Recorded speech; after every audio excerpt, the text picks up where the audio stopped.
The chances of Brexit talks moving on to the future trade relationship by October as planned are in the neighborhood of zero, a former European Council president has warned.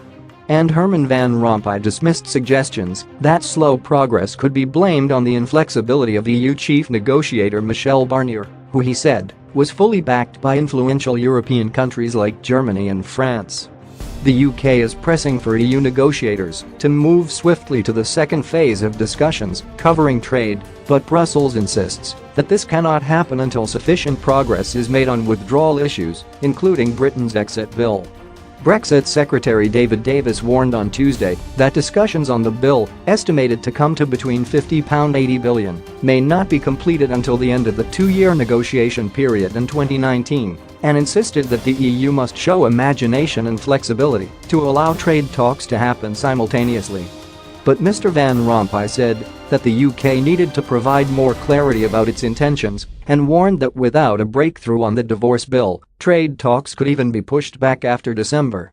Mr. Van Rompuy told BBC Radio 4's Today program, "I'm not a negotiator, but from what I hear and what I read in the press, the chances that we are ready in October are in the neighborhood of zero."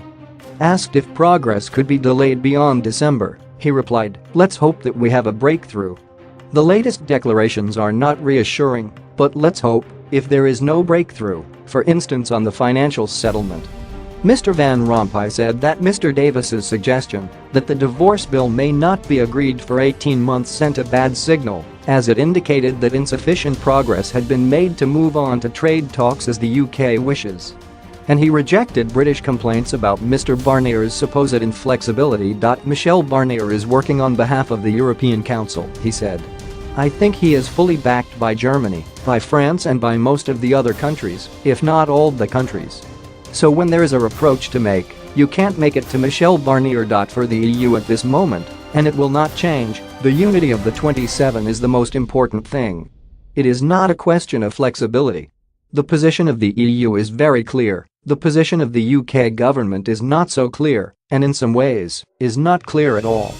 The most rational position for the UK would be to seek to remain in the single market and customs union during a transition period away from EU membership," Mr. Van Rompuy said.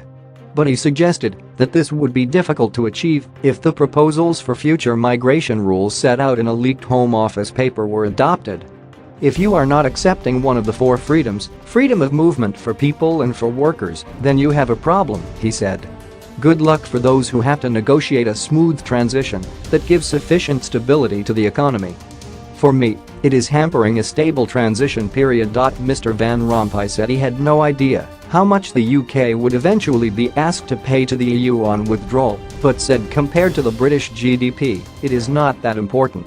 The key to breaking the deadlock on the divorce bill would be agreeing a methodology on how it should be calculated, he said. If a reproach is made about flexibility, the other side is asking for much more clarity.